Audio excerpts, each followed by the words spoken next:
5月中，德國一名自立為王嘅男子被警方拘捕，被指喺德國境內另立國家，並涉及經濟犯罪，散播反猶太陰謀論，鼓吹極端主義。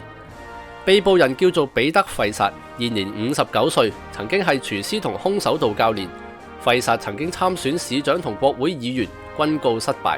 2012年，佢自立為王，喺儀式裏面披上棉被咁嘅斗篷，好似小學舞台劇咁。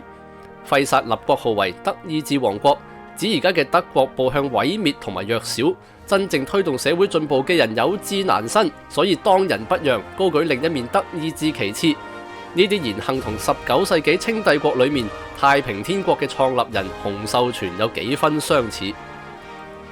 德意志王國嘅主要活動地區喺德國東部城市弗滕堡，喺全國6個地方購置物業，包括城堡、工廠等，用嚟農耕，只締造自給自足嘅生活，充當醫療設施。費薩同埋國民持陰謀論，唔相信現代醫學，建立國家銀行等。費薩聲稱有6000個國民，佢哋發行王國嘅證件同埋貨幣，徹底唔承認德國政府嘅法律。佢哋唔納稅，拒交罰款，亦會無牌駕駛。費薩同近年喺德國興起嘅王國公民運動有密切關聯，嗰個運動持激進右翼主張。費薩否認自己係極右派，反指今日進行獨立思考就被指斥為極右，自己只係堅守正道。佢堅持嘅其中一件事係王國屬國際法意義下嘅自治政體，並宣稱疆界同1871年德意志帝國相同。唔好以為上述復辟舉動偷偷摸摸，要等密探偵查之後先至揭發。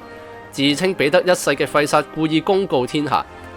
英國廣播公司2022年訪問呢個德國皇帝，記者發現任何時候都有攝影師隨行，原來係費薩安排嘅。佢仲計劃成立國營電視台，意圖當然同一啲偉大強國嘅中央電視台相同。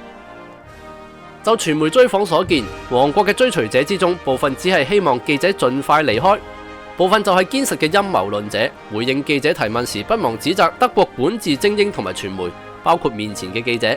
咁樣睇嚟，一個公開否定政府、公然違法嘅組織，擁有為數不少嘅支持者，仲要手握物業、建立傳播機構，活躍咗13年。德國當局暫時未進一步交代此時此刻拘捕費薩、取締組織嘅理據。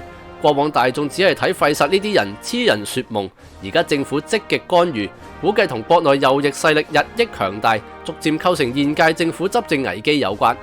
呢個喺依法施政、以法治國嘅人類命運導師國度裏面，絕對唔可能發生。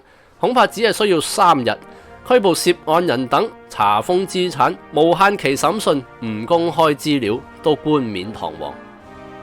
遠在東亞一隅嘅小城觀之，恍如隔世。